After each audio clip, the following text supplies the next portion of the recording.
Shut up and sit down.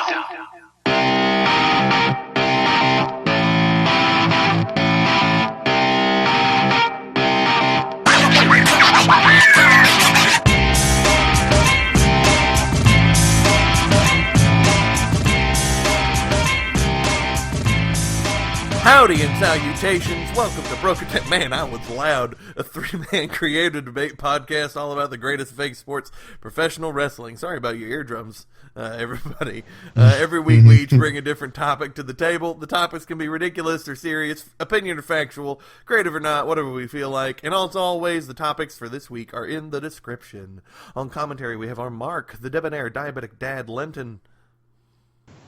I'm going to talk really quiet today. Our historian, the Scottish Grumpelstiltskin, Michael. Hi. And our critic, me, Jessel. You can follow us on SoundCloud, YouTube, and Facebook as Broken Table Commentary.com or directly at our updated website, BrokenTableCommentary.com. New episodes are broadcast every Thursday, 7 p.m. Eastern Standard Time. This is episode number 11, Lectern. That's a type of podium. I have to apologise for my absence last week. I've been having lots of migraines, but you know, I had the weirdest migraine dream because of all my illness, and I actually dreamt that, wait for this, Jinder Mahal won the world title. I mean, thank God I'm feeling better. What the hell? Nice. A little bit of Masterpiece Theater. Right there. Must have been a wet dream. Oh, God. He is now a champion, historically, forever, for good or for bad, and he will live or fall on that. Like certain other people, you know, like the Great Khali was a champion once. So was Jack Swagger. Yeah. That's true, but those were the World Heavyweight Championships. They've been a lot more safe with their WWE title. With Jinder being probably the I don't know the context of history, but I think he might be the most unproven champion for the WWE title. Yeah, the quickest turnaround from a jobber to champion. Yeah. I would think he's definitely up there pretty high. They went in very quickly with Angle and Brock, but even then they had been, you know, sort of tested beforehand. Yeah.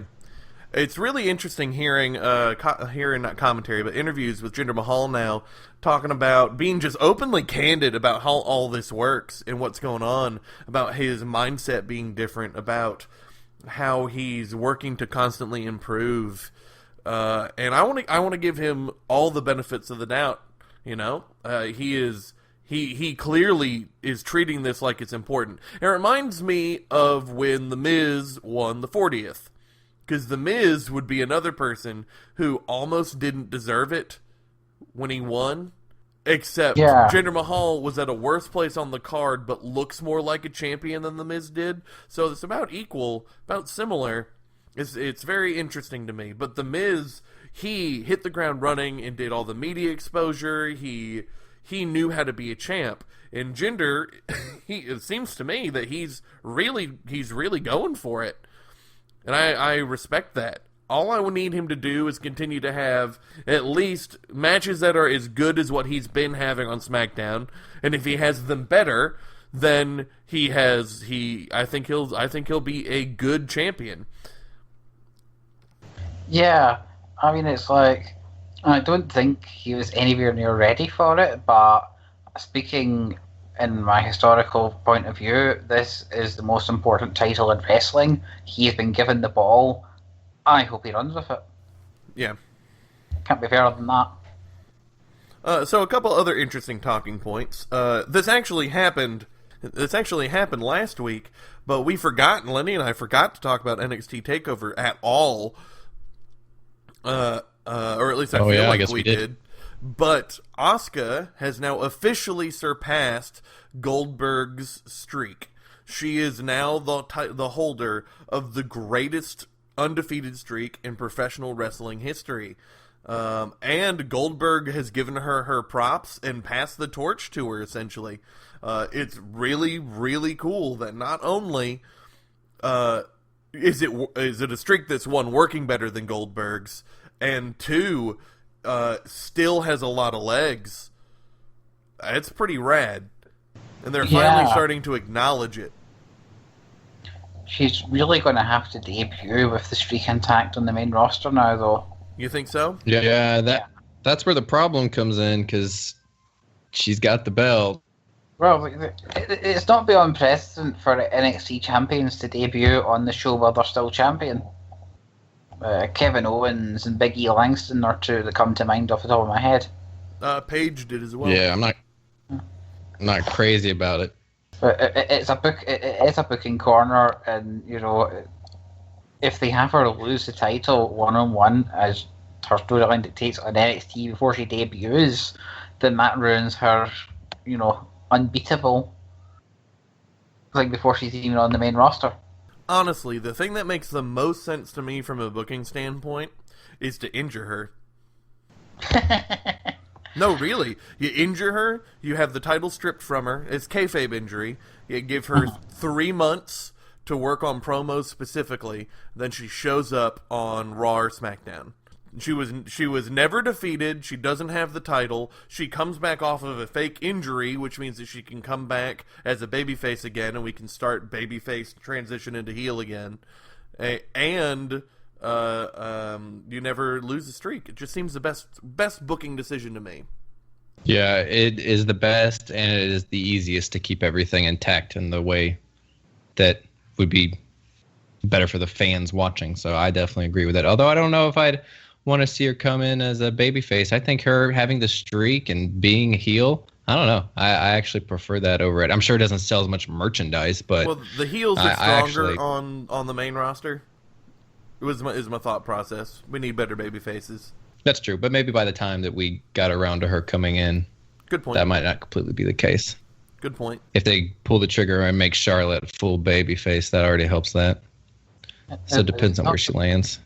There's another point now, though, with NXT and the modern WWE audience that it doesn't matter if they bring her in as heel per se. If she debuts on Raw or specifically SmackDown, the crowd are going to go nuts regardless for however long until they get used to her being on the main roster. Look at Kevin Owens back in 2015. He's doing all the I'm a terrible heel, and all the crowd were like, yay, Kevin Owens is here. That's true.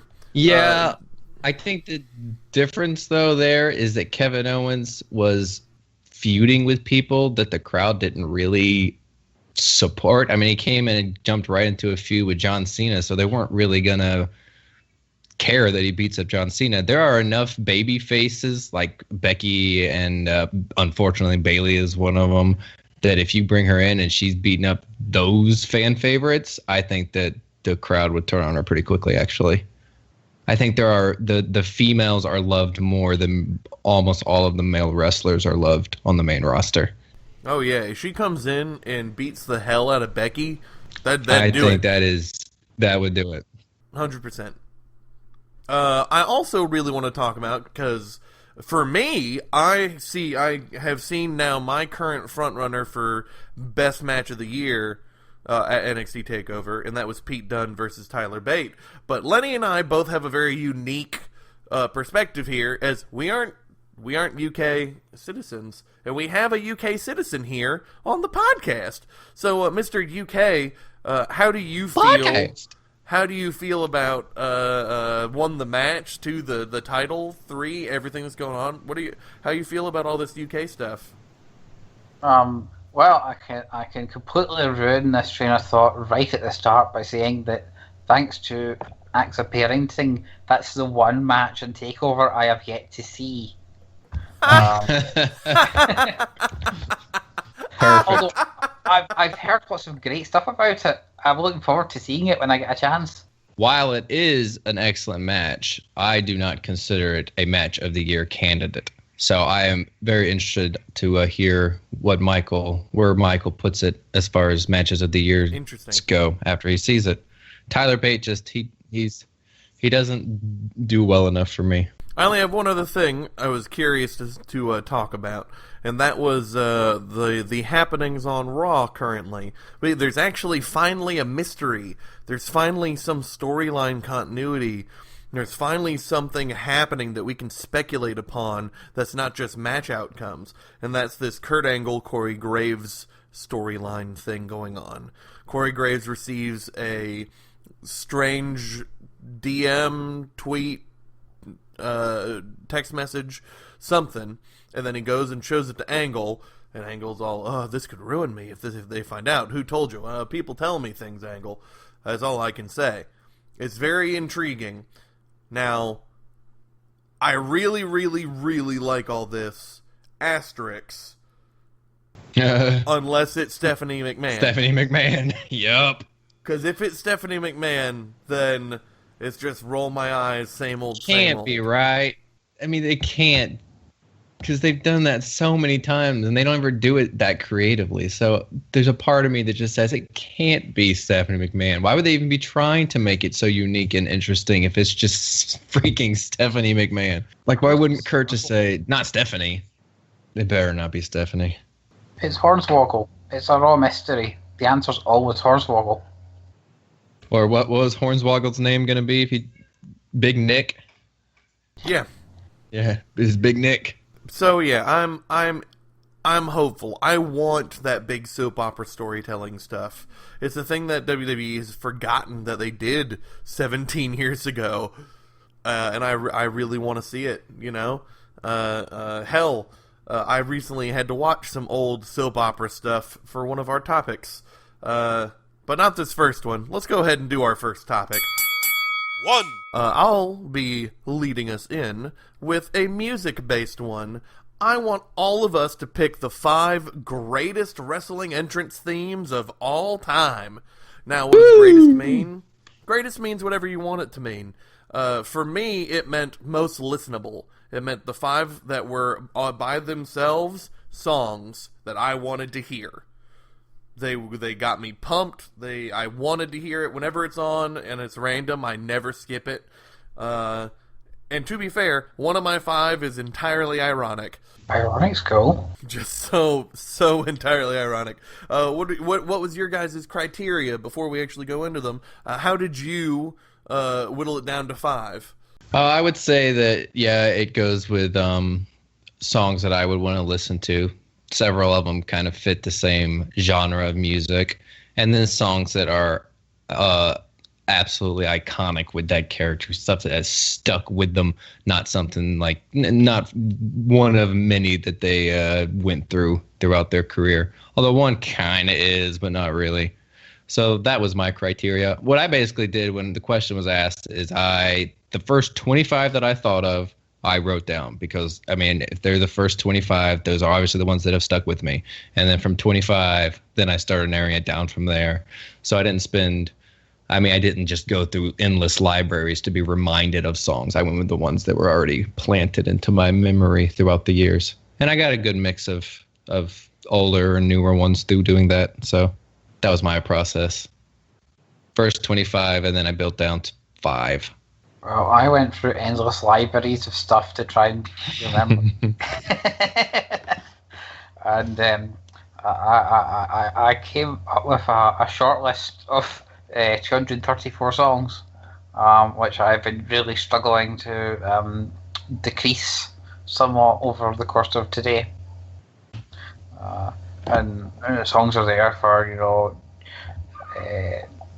general aesthetic quality, shall we say.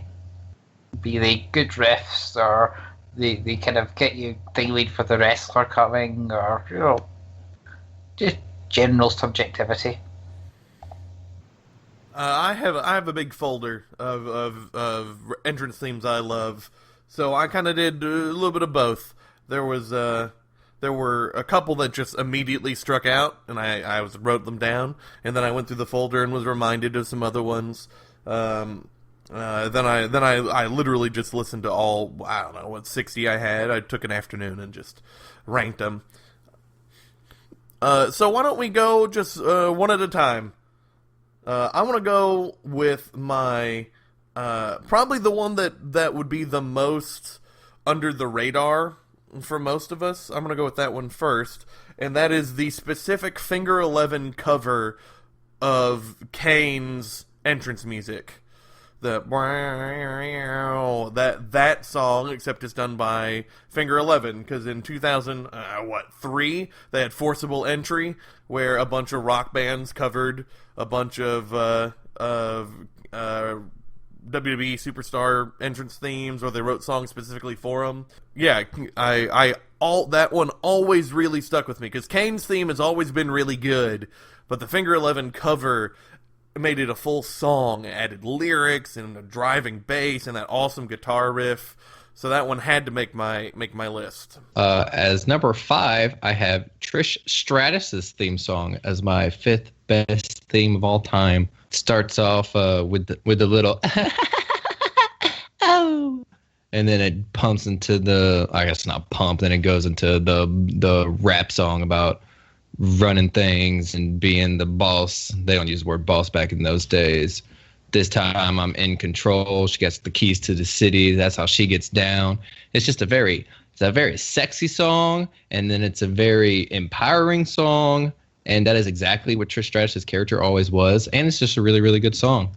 But that opening of it, that is just so perfect and makes me so happy. But then I think the actual words fit Trish Stratus pretty much to a T. So Trish Stratus is my number 5. Nice. I don't even remember that song. I'm gonna have to go listen. The one that immediately comes to mind is actually, I was going to say it's from WCW, but actually it predates WCW. In fact, it's one of the earliest theme tunes possibly that we'll discuss, because it dates back right to the early sort of 1980 or mid 80s, and that's Michael Hayes' very own Bad Streets USA. Bad Streets Atlanta GA, baddest street in the whole USA. I could sing a lot of it, but I will spare everyone's nightmares. I don't know this one, so I'm curious. Did you see the Hall of Fame last year when the Freebirds finally got in? Yeah. Michael Is that Hayes. the one that they came out to? Yeah, he did. They came out to Freebird by Leonard Skinner, but towards the end, Michael Hayes did a full 6-minute long karaoke version of Bad Streets USA. Oh, okay. Yeah. It's not the same as hearing it the other way, but I got you now.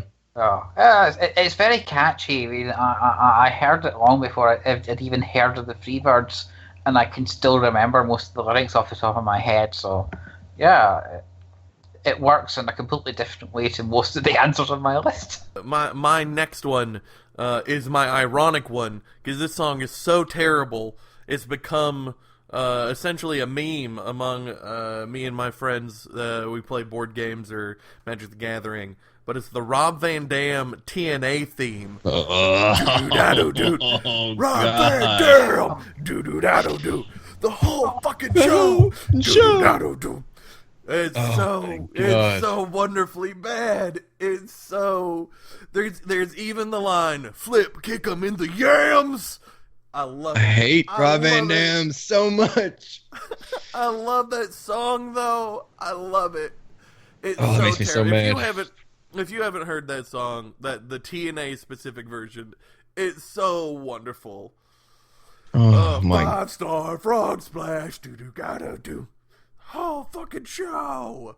Oh man, I love it so much. So that one had to be in my 5, even though I know it's not technically good. It's so amazing. Man, my spirits have been killed. Okay, this will make me feel a little bit better. My 4th one is, of course, Real American Hulk Hogan. Greatest. It wasn't originally written for Hogan, which is hilarious. Yeah, but it works best for Hulk Hogan. Oh, I don't disagree. That was I'm part just of my criteria. tidbit. Oh, okay, I got you. Just throwing out a little piece of interesting information. Yeah, Gotcha, for Dan Spivey. Yeah. Part of the Rock and Roll, not the Rock and Roll Express. God, the U.S. Express. Yeah, it was U.S. Express. Yeah. We've now mentioned Dan Spivey twice. Yeah, and he became Waylon Mercy. We're gonna make it a theme. I mentioned Dan Spivey. That's fine. I am a real American. Fight for what's right. Fight for your life. And that's how it begins. One of the greatest. Not the greatest, like but it. the It's fourth good. greatest theme song of all time. And then Hulk Hogan comes flying in, sometimes with a big American flag. Sometimes it's behind him. Sometimes he's carrying it. Greatest entrance. It's definitely the What greatest was his entrance What was in his the world. WCW one? That, American Made. He was Yeah, I always like that one just a little bit more, but I like both of them. He's American made. Yeah. He's American Made. Yeah. I wish one of the songs from his Beach album was one of his themes, so I could pick that. But nope. The thing I always remember at American Made is if you go to the King of the Ring '93, Jimmy Hart's promo before Hogan drops the belt to Yokozuna, the lyrics of the first verse of that song are taken straight from his promo. And Nice. I think I'm going to stick in the land of Flair County. And in fact, did I say Ric Flair? Because I'm going to go with one of the greatest stable theme tunes of all time, the Four Horsemen's theme. Oh, I'll go ahead and Yeah. tell you that's my number one. That is my Yeah. greatest theme song of all time. Absolutely. I figured it might, but it just had to get mentioned. Well, if we're all throwing that Absolutely. out there, I will throw out that is my number 3. So that saves me my next one. Yeah. No, the Four Horsemen theme song, it is to me the greatest entrance music ever made. It's so good, it's so iconic.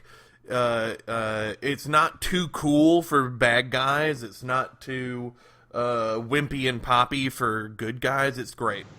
Yeah, it just suits them, and anyone who came out for that, they're immediately made as an important person in the thing. I'm gonna go ahead and say my next two, since they're intrinsically tied together, and they're both from recent NXT. Because CFOs right now has been making awesome theme songs. I had like 5 other NXT ones that just didn't make the list, but Shinsuke Nakamura's theme song is the best thing about him, and Bobby Roode's theme song is the best thing about him right now. Both of them are incredible, both glorious and violin, whatever, I don't know what it's called. Both of those songs are amazing. Violin, whatever. They get me so hyped and so pumped. Getting the crowd to sing along, making wrestling more like church, essentially, where everyone's singing with each other and you're creating camaraderie. That's like awesome. I've got the Shinsuke Nakamura as my number 2. Glorious is in my top 10. I don't remember where it is in my top 10, but yeah, I've got Shinsuke as number 2. It is, and I was worried after I put it on here that, well, maybe if I listened to it over and over, it would get lame. So I listened to it for like 45 minutes straight, and it didn't get lame. I loved it. All 45 minutes. I was like, yeah. Every time. All Every right. And then number 1 on my list, since I'll go ahead and do both of mine, I have Chris Jericho Break Down the Walls from 2000. Now, this is different than the one we know now. And the one we know now, it's a lot harder right when it gets to the end of the countdown. And this one, it starts off with just the boop, boop, boop, chi-chi, da, boop, boop, boop, chi-chi, as it's doing the whole, now I can't think of the words. You know I gotcha.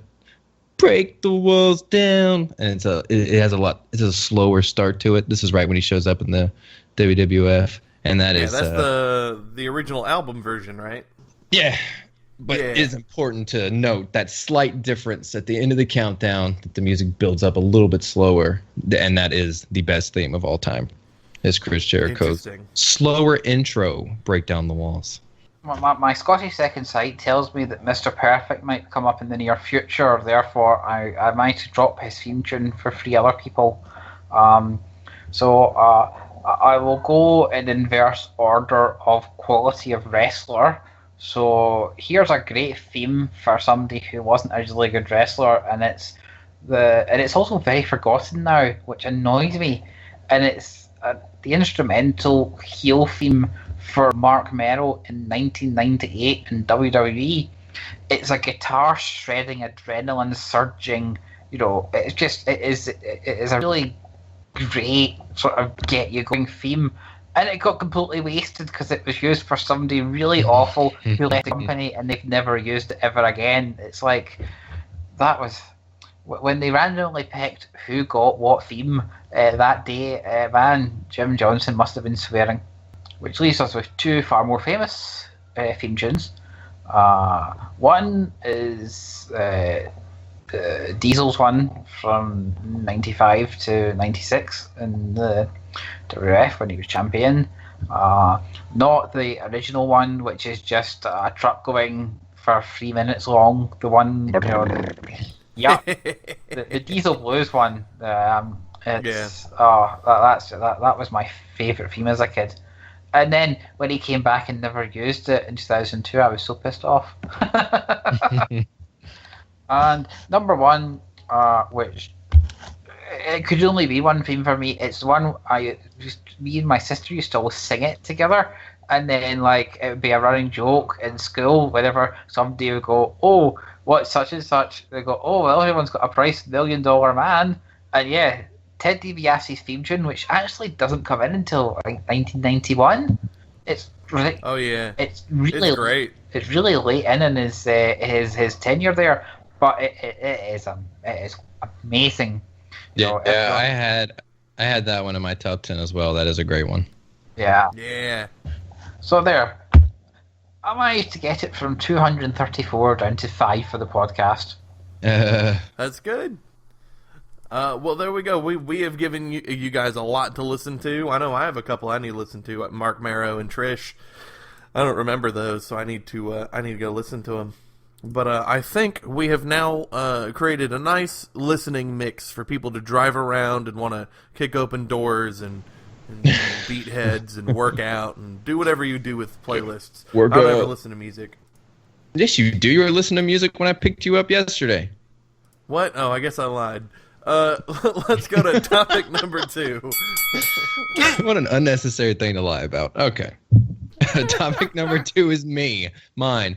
It's 2 parts that is also 4 parts, I guess. Yeah, okay. It's 2 questions. The questions are, what was the worst performance by your favorite wrestler? And what was the best performance by your least favorite wrestler? We'll do worst performance by your favorite wrestler first, so we'll talk about something negative, and then we can end on a positive note, because I like positive stuff more, so we'll save the positive thing for last. So we'll all take turns answering worst performance by your favorite wrestler. My favorite wrestler is Eddie Guerrero. There's no way around it. He's my number one. I remember my dad knowing very little about who I liked in wrestling, but he knew I liked Eddie Guerrero. So in middle school, he bought me an LWO shirt. So I'm the stupid fat white kid in PE wearing the Latino World Order shirt, and I didn't care because Eddie was the best. That storyline, so good. I love Eddie. So how do you find the worst thing done by one of the greatest wrestlers of all times?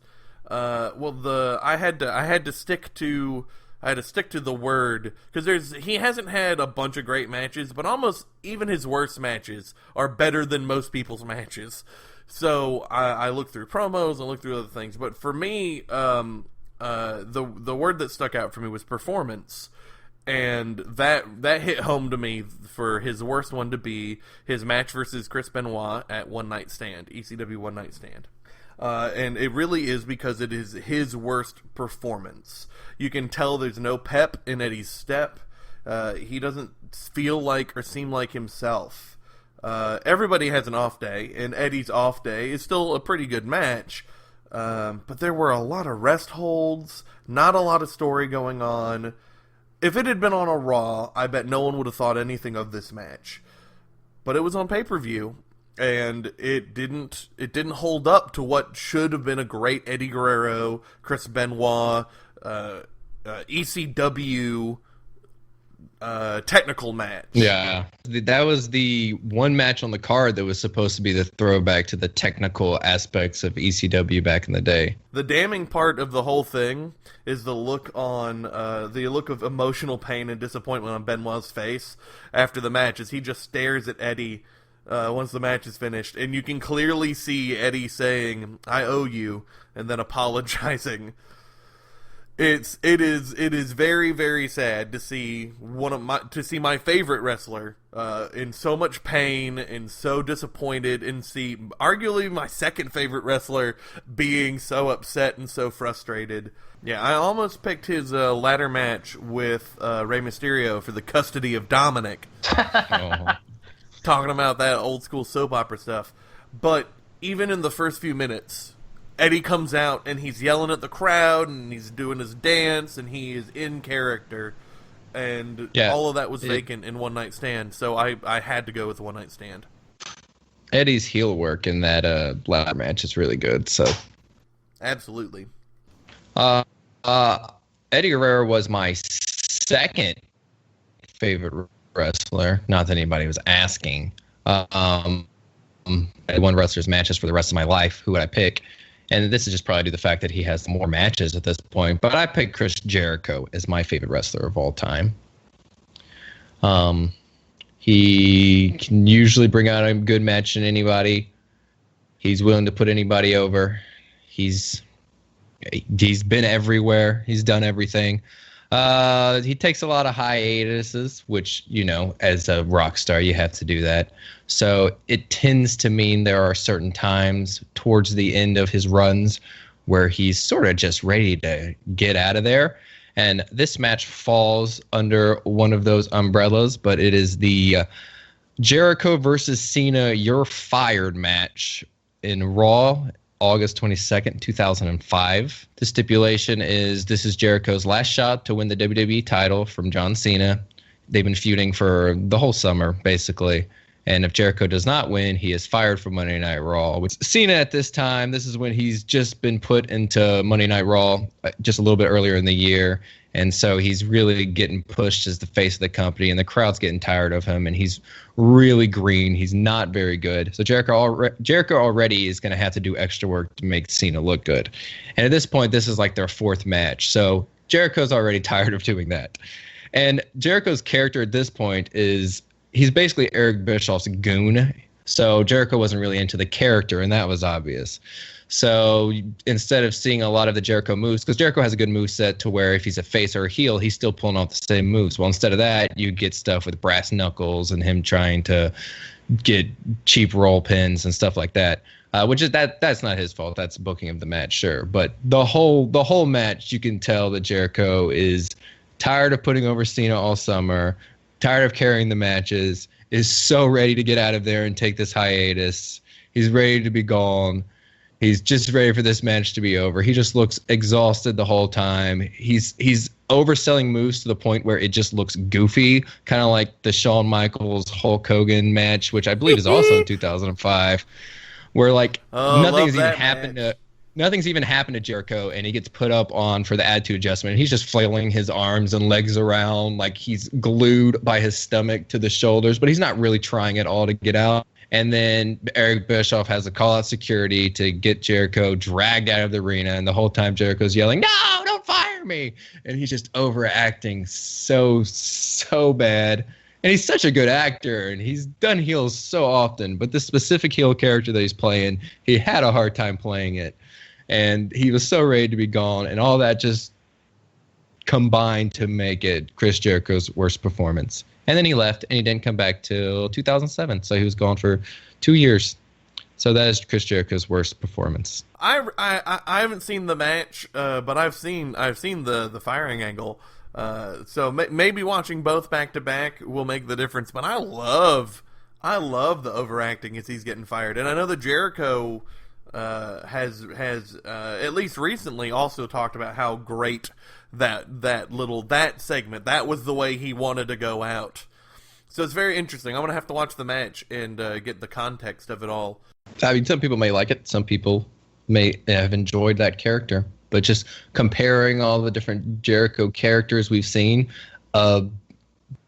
typical goon, silly guy to the general manager is not one that was anything impressive to me whatsoever. But it's hard. Yeah. I mean, it's still Chris Jericho, so it's still entertaining TV. But picking a worse for Chris Jericho was difficult without going back to like his earliest matches. So, Michael, what Mr. Perfect match, what Mr. Perfect performance is the worst? Just Jessel picked a match from 2005, and you picked a match from 2005. So hey, I should pick a match from 2005. What did my favourite wrestler do? And just damn it! Well, now I'm sad. Right. it's okay. Eddie died too. Yeah. God. Don't be sad. 2 of the best wrestlers are dead. Well, Not just one. Yeah, obviously, Mr. Perfect is my favourite wrestler. And I was thinking to myself, well, obviously, I like I like Mr. Perfect matches, and I like people getting to see his great stuff for the first time. Like a few weeks ago, you got to see that amazing King of the Ring match for the first time. Oh, that's so good. Yeah, that's not his worst performance. that's the other end of the scale. So it is a challenge to think, what wasn't quite so perfect. And trying to avoid the fucking awful Sean Stasiak match in 2000, because you can tell his heart's not in it because he's basically getting fired from WCW. But you can't really say that it's a worse performance because he's trying to make Sean Stasiak look credible. But you can't win there. So there's a match. There's a match in 1993, which as soon as it got booked, the WWF TV was actually promoting as this will be the match of the year. And when you're younger and you see that it happened, you go, wow, this match must have been bloody awesome, because you see, it's Mr. Perfect versus Shawn Michaels, and Shawn Michaels is widely regarded as one of the best wrestlers they had, although other people have different opinions, possibly in this podcast. I go back and forth. I know Jessel doesn't. Yeah. I find him very medium. But his very mediocre medium. His 90s stuff was very pushed at the time as some of the best ever. Even if Owen Hart does all that stuff better, but that's a different topic. So when you see Shawn Michaels being Mr. Perfect with the IC title as a semi-main event on a SummerSlam, you think, oh, well, if you're a fan of Mr. Perfect, you think, wow, this match must be really great. But it is the most disappointing match I think I've ever seen. This was right at the point where his comeback was starting to peter out because his back issues were acting up again. Shawn Michaels considers Perfect Hennig a mentor and sort of training him in how to work in the ring. And, a lot of the Shawn Michaels overselling is basically the Kurt Hennig tribute act, especially when he's in a Rumble. It's really noticeable. But when they're in the ring, they don't mesh at all. And it's really incredible. It's always really hits me when you think of dream matches. You go, well, X and Y, they're great wrestlers, so they must really go together when they're in the ring. But then, even if I'm not a fan of Shawn Michaels, he has good matches. Other opinions are available, and Mr. Perfect is amazing. No other opinions are available. But when they're together, they just stink the bloody ring out. So yeah, that has to be my worst performance by Kurt Hennig, Mr. Perfect, and it's always a interesting life lesson to remember that sometimes you just can't call greatness before it's happened. How does that match compare to Kurt Hennig versus Goldberg at Hog Wild? The pay-per-view right after Goldberg won the big gold belt, because that to me has always stuck out to me as the worst Mr. Perfect match. Well, that's but as the Mr. Perfect fan here, I'm curious on how these two matches match up. Well, that's not a great Mr. Perfect match, but it serves its point. Nobody expects Mr. Perfect to have a great Goldberg match when he's at the hottest part of his streak. He is there essentially to get murdered because he's the most expendable NWO guy. Okay. Whereas this was I see what you're saying. It was meant to be a marquee match, and it just was awful. It's not awful's over egging, but it is just it's a really mediocre match by the standards that they should be setting. I understand that. Cool. Okay. If I had to put money down, I would have bet on the Goldberg Kurt Hennig match. So I like knowing your mindset. That helps me. Yeah, that helps me understand. That's good stuff. He's there to get killed by Goldberg. He makes his pay-per-view money. It's done and dusted. All right. Second part of the question is the best performance by your least favorite wrestler. So I don't think we've ever discussed who our least favorite wrestlers are. So I'm very curious as to hear. Like, I knew who everyone's favorite wrestler was coming into this. Michael does not hide it whatsoever. My least favorite, I wrote a lot more about why he's my least favorite wrestler than I did about the moment. My least favorite wrestler is too tall to be the underdog.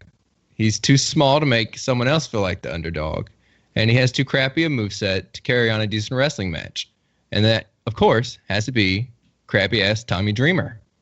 Yeah. Now, Tommy Dreamer became famous for being an emotional investment punching bag in a company where that was basically what 80% of the guys already were.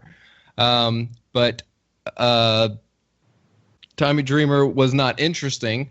He did not have an interesting character. He did not have an interesting moveset that could bring you in. He wasn't unique whatsoever, but he was constantly pushed as the face. What do they call him? Was it the face of hardcore, the heart of hardcore? He had some nickname that was given to him by all those silly ECW fans. And I guess it's that he was so average that the average people there, it was easier to buy into him because they were like, oh, he's one of us.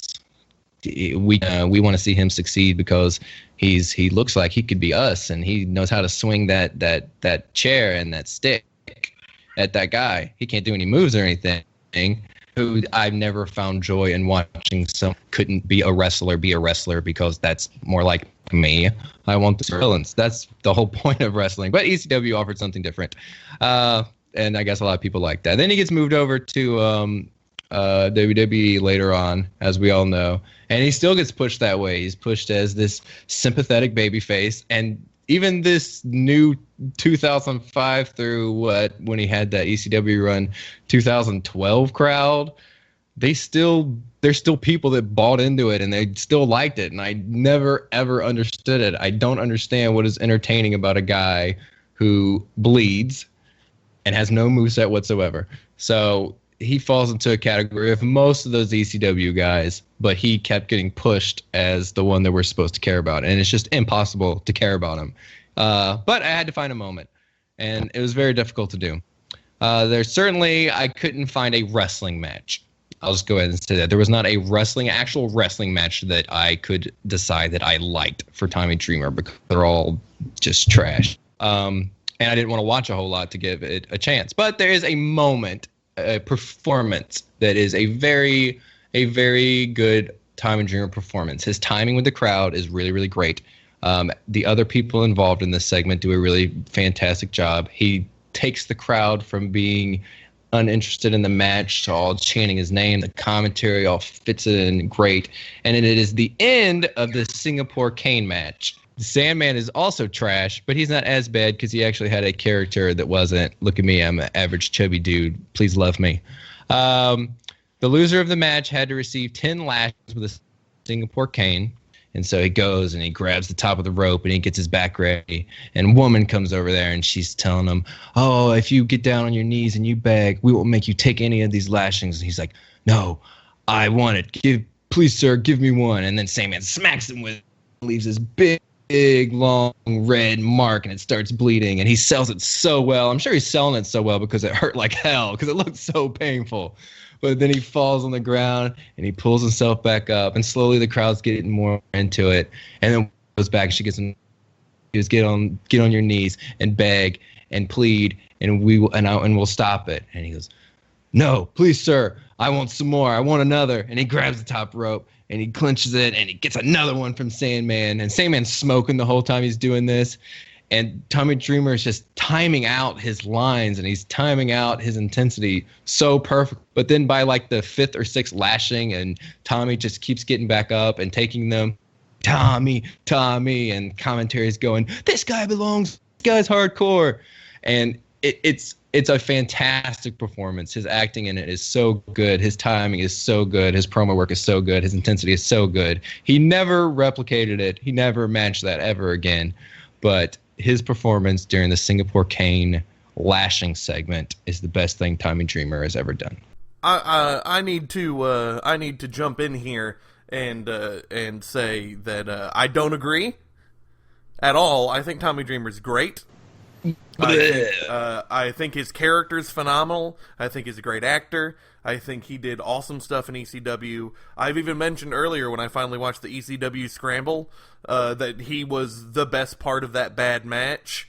Like, you used a lot of nevers and no ones, and I just want to make it clear there's at least one person who disagrees and thinks that Tommy Dreamer did a great job. I also think he was pretty good in TNA when they brought back the House of Hardcore there. He was like, the House of Hardcore sucked in TNA, don't get me wrong, but he did okay. I really like his promos, I like his character. I buy into it because he's not an underdog in a WWE kind of way. He's the underdog because he's just not extreme, and that Singapore Cane match was the turning point, and that was amazing. So I agree with you. You picked his best moment, absolutely. I just think he has a lot of other great moments too. But after that, when he becomes hardcore, he's still booked and considered an underdog. So even when he starts taking on the hardcore stuff, he's only booked as an underdog because he doesn't know wrestling moves. He's not a small guy. He's just a dude that doesn't learn how to wrestle, so they book him as an underdog because he doesn't look like he can beat the guy. He learns more and more every match, and him ultimately winning the ECW championship, that is the story they didn't want to tell, needed to tell, and was a great story to tell. I agree with Lenny here, to be honest. I understand. I mean, I know I'm on the outskirts here, but I wanted to just... It's not no one. Yeah, it's everyone except for Jessel. No one should have no fans. But Tommy Dreamer... No, I obviously didn't mean no one in the entire world, because I also mentioned several times that the crowd got behind him. So if we're going to pick Tiny, let's also remember that I talk about the fact that the crowd still cheers him, and I don't understand why. But we can ignore that. That's fine. His claim to fame for me is being in the ring. Don't get salty. Goodness. Being in the ring. If you're going to nitpick tiny little things I say, you should listen. Goodness gracious, Salty McGee. I'm not salty. I'm sticking up for myself when you only listen to one part. That is certainly what I did. Only listen to one part. That's why I only had one thing I could say. Tommy Dreamer's claim to fame to me is being in the ring while Raven single-handedly ran a feud for 3 years, and that his greatest moment was when Raven returned to win the tag titles with him. So without Raven, he's nothing. Right, I want to hear who Jessel's least favourite is, because it's on the top of my head and I've forgotten. My least favourite wrestler of all time is Cameron of the Funkadactyls, because she is everything. She stands for everything that was wrong with how the WWE books anything. She proves she's an idiot and doesn't know anything about wrestling, and gets a contract. She makes an entire career out of being a reality star without ever trying. At least Eva Marie, who also came about at the same time, tried really hard. She tried to improve in the ring, and you could see her try to improve in the ring. And she at least was a fitness model beforehand. She at least actually did workouts and strength training, whereas Ariane, who became Cameron, was nothing. She's garbage. The fact that she was hired makes me so actively angry. That she was the first one cut from her season of Tough Enough, and then the next one cuts M-Dog is Son of Havoc in Lucha Underground, but they hire her and not him. It makes me so mad. Every time I saw her on screen made me mad. She's garbage and terrible. So let's find her best match. Why don't we? Let's find her best performance. Just straight up, Cameron is bad. She did a split leg drop on Naomi and then tell the ref to pin her when Naomi's face was down. Just yelling, "Counter, ref!" And you can't, it's not even a pin. It's nothing. You're an idiot, Cameron. But I wasn't allowed to pick that one because that's ironically something great because she's so terrible. I asked specifically. Lenny said I couldn't pick that one. So her best performance was a February 10th, 2016 episode of NXT versus Alexa Bliss. Alexa was able to carry Cameron through a little more decent than normal match. It was an average match. It wasn't phenomenal or anything. But Cameron had nuclear heat, which is good. She was a heel, and that's good. She got the heat, and what's funny is Bliss is also heel at the time, but Bliss played face in the match, so that helped Cameron get more heat. And it made it not a squash match. It actually made it interesting. And credit where credit's due, Cameron hit a swinging neckbreaker that looked really good. She did really good, some nice offense. This is her best performance in the company. Ironically, also her last. She was fired afterwards. Good riddance. But she did do, like, that match is not a bad mark on either her or Alexa Bliss's career. That was the best I could find. Yeah, she is definitely a big trash bag, but she didn't elicit anger in me. So that's where the word favorite and least favorite. But no, she's one of those people that when she did get fired, I probably didn't even notice it until 6-7 months later. Has it even been that long? I wasn't even sure she was fired until you just mentioned it. I don't know. Maybe she was injured. I mean, she was terrible. It was cool. She was exciting at the very beginning when she came out with Brodus Clay doing the fun things. Before I realized, oh, that's the girl from Tough Enough. Then from that point forward, she only pissed. What's your favorite match? Melina versus Alicia Fox? Stone Cold reaction. Timeout. So yeah, check it. We just said our fourth secret word, and that is Stone Cold. So now you have all the secret words you need to be able to enter the contest that Lenny has provided for us to win a $30 or maybe more gift card for WWEshop.com. All you have to do to enter is you need to find all the secret words. There's been one in every episode. There's 4 secret words, one in each episode for the past 4 episodes, Stone Cold being this week's. Then write them all down and send them to brokentablecommentary@gmail.com. Or you can, and that will get you an entrant into the contest. It'll be a little raffle. Or you can comment on our SoundCloud for this episode. Any comment, I don't care what it is, and we'll give you an entrant.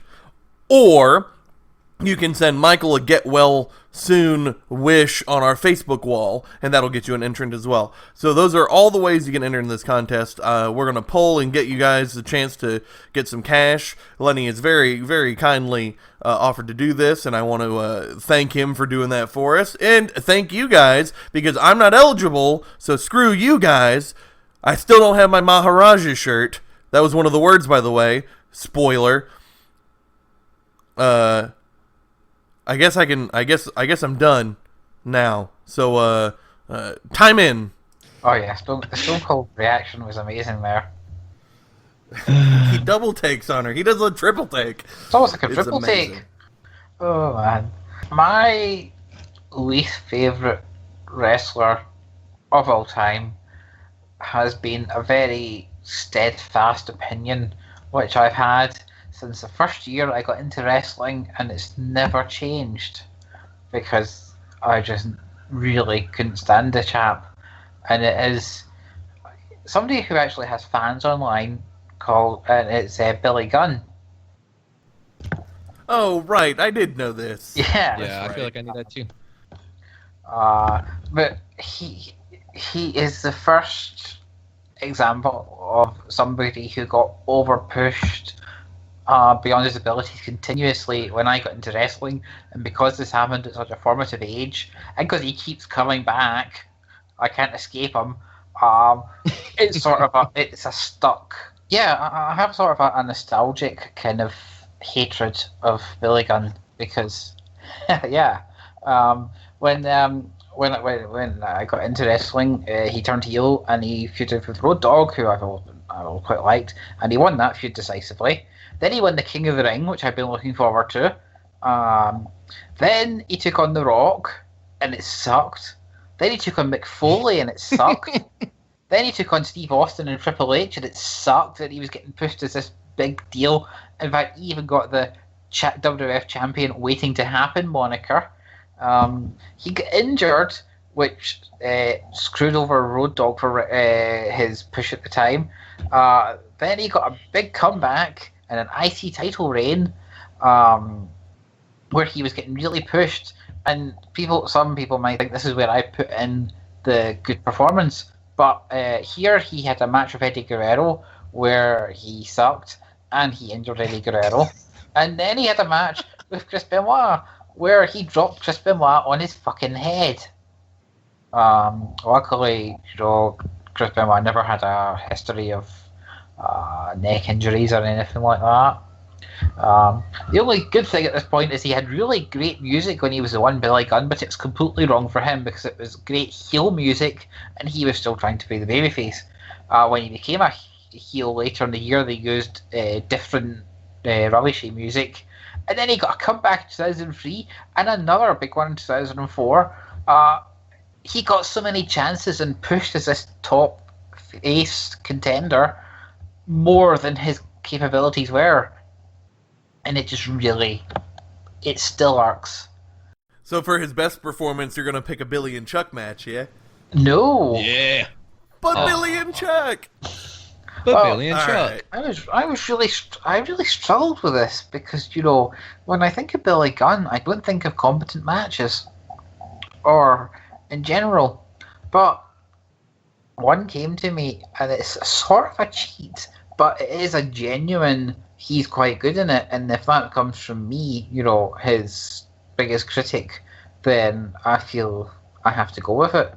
And it builds it, there's a storyline built into it here that in the 6 weeks leading up to Rumble 99, Billy Gunn decided he wanted the IC title. The IC title, the champion at the time was Ken Shamrock, known as a bit of a nutter. And Billy Gunn decided that the best way to get a title match would be to sexually harass Ken Shamrock's sister. Oh, yeah. Which would then give him a title match because Ken still wanted to kick his ass. And the great lead up to this was that Michael Cole in the video package goes, and Billy Gunn outsmarted Ken Shamrock because he wanted a title shot, followed by footage entirely of Ken Shamrock kicking the ass of Billy Gunn for 6 weeks straight. Come the title match, Billy Gunn continues to get his ass kicked, and Ken damn near breaks his ankle and retains the title. So, he really outsmarted Ken Shamrock there. Unfortunately for Billy, he's double booked that night because that night there is the Royal Rumble. Not only is it the Royal Rumble, which gives you the main event shot at WrestleMania, but this year it's the one where if you eliminate Stone Cold, Steve Austin, you get $100,000 from Vince McMahon. So there's the bounty. So, it comes down to Ken Shamrock's alone in the ring, and out comes Billy Gunn. And he's only got one shoe on, and he's selling the ankle locks from earlier, and his ankle being absolutely destroyed. And he comes out because he wants that money and or the main event shot. So he comes out, and everything he does, it looks like it's killing him. I don't like Billy Gunn, but this really looks like it is a legit serious injury that he's trying to suck up the energy to keep going. And it's a completely atypical Billy Gunn selling performance. he only lasts about 6 minutes in the match, and it has a great finish to his run in the match where, with one working leg, he tries to eliminate Stone Cold Steve Austin because he wants the money even though he can't walk, and it goes as well as you can imagine. But he sells bloody good in that match, and it's a really bad match, and he's probably one of the highlights of it. So as somebody who can't stand him, fair play. Well, that's a really good one, and that's one that I actually remember vividly. So I always kind of liked Billy Gunn. Clearly, I like Billy and Chuck, but no, that performance. That's one of the reasons why I like the '99 Rumble. I was defending it the other episode. It had little story beats like that, and I really liked it. Yeah, good choice. Yeah, I'm with Jessel though on Billy Gunn. I wouldn't say I'm a Billy Gunn fan. There's plenty of stuff like I New Age Outlaws never did anything for me. DX is favorite stables of all time, but Billy and Chuck I really enjoyed. I always thought Billy Gunn was a really good actor. He was always very expressive. He could cut a good promo. I loved his finisher. But Famouser's so good. Oh, Famouser's such a good move. One of my favorites. Whenever I made to create a wrestler, I'd always put the Famouser as just like a regular move, like Ziggler does. Oh yeah. I suppose that finishes us up for Lenny's topic number 2. It's a good topic. I enjoyed that. It was a good topic. I actually really liked that. Once again, Lenny, you picked the topic that made me do the most work, and that was the one I liked the most. Well, this next topic might be the best. Well, I mean, this next topic, ding, ding, ding, 3, ding, ding, ding, is technically Michael's, but it's what we always do before a pay-per-view. It's our predictions. So Michael's gonna run us through this. Normally I do it. That's why I can't shut up. I need to shut up. Well, there's 6 matches for the show, and I think Jessel said he thinks it's going to be a pre-show match, which I've written down. So if we go with the assumed pre-show match, which is Goldust R-Truth. And Goldust has just turned heel. R-Truth is fairly bulletproof as he is. I can't see beyond the Goldust win. He does wear the bulletproof vest. Since this is not a confirmed match, and this is a kind of a guess, yeah, it's hypothetical. Yeah, I'm saying the match does not happen. I think there'll be more of the fantastic backstage vignette videos we've been seeing. I think we'll see Apollo Crews versus Kalisto again as a pre-show match, if anything. So I will book who will win that match instead. We'll do it then. Apollo Crews is going to get a win by cheating. I would be shocked if we didn't get both. We only have 6 matches currently for this pay-per-view. Pay-per-views roughly go 8. So I wouldn't be surprised if we got both. So I'll tell you that I think that it'll be Kalisto, and then Apollo will flip on him. I think Apollo will snap. Goldust R-Truth, I definitely think if that match happens, I think it's a Goldust win. I want Goldust versus Dean for the IC title at SummerSlam so much. So bad. Absolutely 100%. I want that so bad. So that's my... Noam Dar and Alicia Fox v Sasha Banks and Rich Swann. If they're going the way I think they're going in terms of the women's division, Sasha has to lose this match. So that confines my prediction that Team Scottish and not quite so Scottish beat Team No Scottish at all. I have an Noam Dar win as well, because it's going to be in Swan's hometown. They made sure we knew. You lose in your hometown, boy. Swan's got to lose. Hey, I didn't know it was in his hometown. Even AJ Styles couldn't win in his hometown. I didn't know it was Swan's hometown, but I'm not going to change my pick. I have Sasha and Swan winning. They're pretty new to their whole little dancing team thingy, so I think they're gonna win to see how the crowd reacts and gain support. So I say Sasha and the Swan. So next up, what you got next, boy? It's the Cruiserweight title, Neville defending against Austin Aries in, I believe it's a submission match. It is indeed. Yeah. And didn't they just have Austin Aries win by submission like a few days ago? On Raw. Yeah. Yeah. He sure did. So there's no chance But Neville's losing. Half the commentary sold it as, no, he was just doing it to save his energy and stuff. He's just trying to get the match over with. Yeah. He didn't Good old actually Corey. tap out. So Corey Corey helped with some good it. commentary. So it wasn't so much of Neville tried to hold through. He tapped out pretty fast, and Corey helped explain why he may have done that. So I wouldn't say it's too obvious. Thanks for that. Even so, I don't think they'd have booked that finish if Aries was going over on the Sunday. Especially if you consider, the whole reversal of fortunes on the go-home show, which, helped me get my best results in a pay-per-view contest to date last time. It sure did. Makes Win me on so TV, mad. lose on pay-per-view. Makes me so mad. I got Neville winning. Look, Neville tapped on Monday means he retains on Sunday.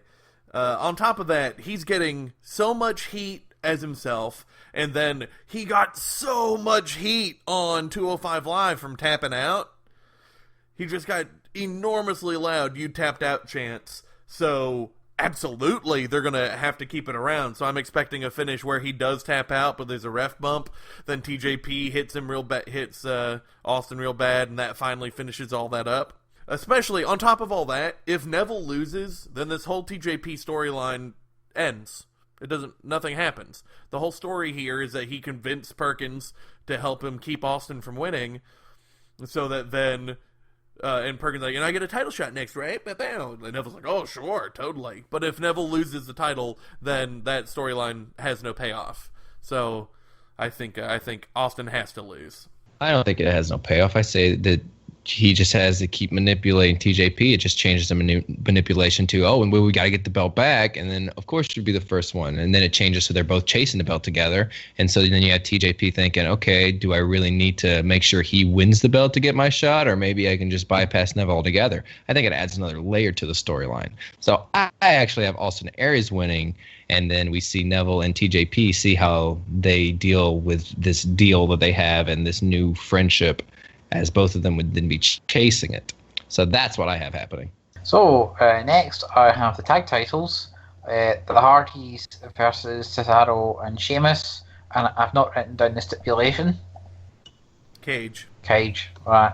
Steel cage. Steel cage. Is it a cage match where you can win by pinfall or cage escape? all WWE You can win by cage pinfall. matches can now win by pinfall. Okie doke. Escape is no longer important. Yeah. Well, I wouldn't change my opinion, but I think the Hardys are losing here. It would fit after the way the whole thing's been going.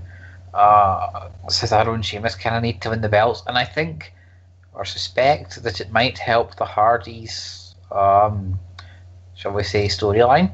I'm with the Hardys here. Hardys are going to feud with the Revival. They can't feud with the Revival if they don't have the titles. Hardys retain. I'm with the payoff of Sheamus and Cesaro's excellent heel turn, and I think they get the belts. I don't know how long they keep them, but I don't think it'll be like a year-long run or anything. But I think Sheamus and Cesaro win this one. Hardy's been winning a lot of the matches between them. They got to set the stipulation. Too much is going well for them. Sorry, right, so that's women's title, Alexa Bliss defending against Bayley. And again, if they're going the way I think they're going for SummerSlam, Bayley's going to win the belt back here. I had Bayley because that's what the storyline looked like. But man, this is your life. Bayley was so atrocious, and the only saving grace of it being Alexa. I think that Vince McMahon is going to look at that and go, "No, we can't put the title on Bayley." They've already given up on the turning Sasha heel thing. They've given her something else to do. I think they're going to turn Nia Jax face and keep it on Alexa, and they're going to go with Alexa Nia Jax for later in the year. So Alexa's the best thing going on the Raw women, arguably the best thing going on Raw period. So I gotta go with Alexa retains. I didn't think so. I had Bailey up until Lenny and I talked about This Is My Life while you were dealing with your kid a little earlier, in fact. I consider this to be the toughest pick of the entire card. And I've gone back a lot since I've talked to Jessel. We talked about it on Sunday, I believe, and then we talked about it yesterday, and then we talked about it today. We've been talking about it a lot. Mm-hmm. But I am, because of how easy it's been for them to throw that title back and forth with people, I think that they will take it and they will try throwing it on Bailey again and prove that she could be hardcore. Adds a little bit more to her character to help with the Bailey experiment, to show that she could have won that match. And then if it turns out that doesn't really help, they're not going to have a problem on an episode of Raw taking the belt and putting it right back on Alexa Bliss. I mean, they've proven that since they've created this title. So, IC title match, Dean Ambrose versus The Miz. Again. I have this written down as Stupid Dean versus Stupid Miz in Stupid Match. How many times have we seen this in the last 3 years? It feels like forever. Well, it is not going to be that great. Ambrose to win, and I think he will cheat to win behind the ref's back, and not because he needs to. I think he'll do it just to, be a dick to the Miz, be like, "Oh yeah, I could have got disqualified, but I'm going to beat you by cheating just because I didn't get called. Screw you, Miz." So that's how I see it going down, and that's mainly because I really want to see Goldust versus Ambrose later on. So I really want Ambrose. Otherwise, I would have been convinced myself that this was going to win, but I really want Ambrose to win, and they don't really seem to be pushing either of them that heavily. So yeah, I say Ambrose wins this one. Yeah, I said it earlier. I think Goldust wins so we can get Goldust Dean. That requires Dean to win here. I don't know how the match will go. Honestly, I'd like to see the stipulation bite the Miz in the butt, and that Maurice causes him the match, because the title can change on DQs, which means that then he gets DQ'd, and that's really funny to me. But if they were smart, they just have Maurice, they just have the match start, and then Maurice would slap the Miz, and then the match is over. Miz is now the champion because Ambrose would have gotten disqualified. But that's not going to happen. If that did happen, that'd be amazing. But that's not going to happen. This match does not really fill me with much excitement, but I feel the title's changing here, because Ambrose isn't really doing much with it. They like The Miz. When they're in doubt, they give him the IC title, and I feel they still see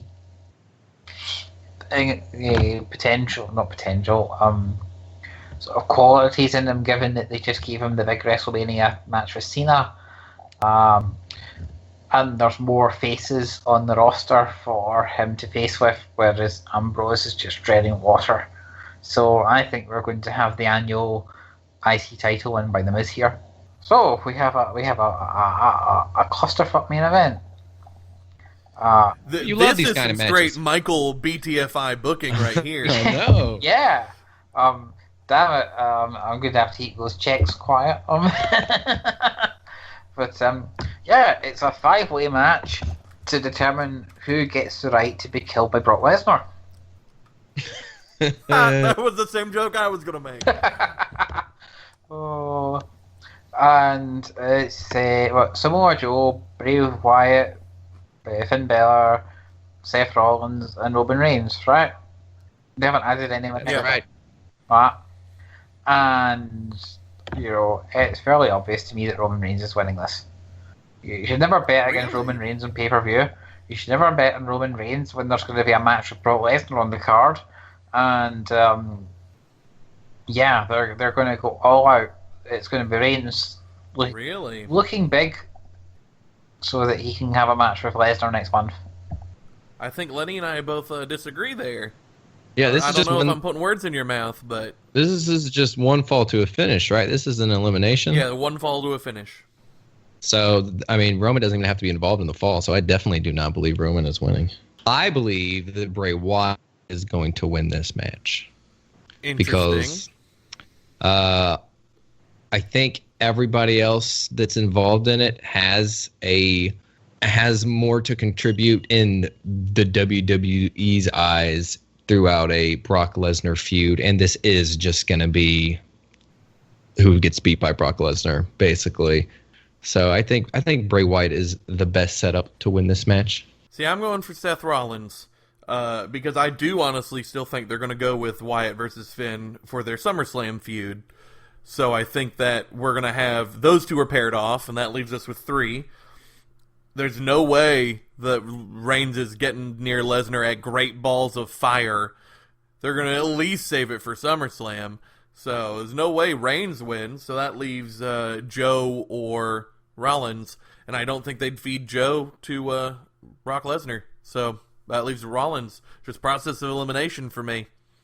Yeah, Rollins was my second choice. So plus it allows you to do storylining where you have Finn and Bray have their little story. You get Seth to finally finish his story with Joe by pinning him. That way, then we can also have Joe have injured Reigns or something. So then we can move into Joe and Reigns dealing with each other for a while. And that one makes the most sense from a classic face heel booking. Well, unless you got anything else you want to add, Michael, I think we have finished our wonderful Lectern episode. No, in the spirit of your editing later, I will say adios.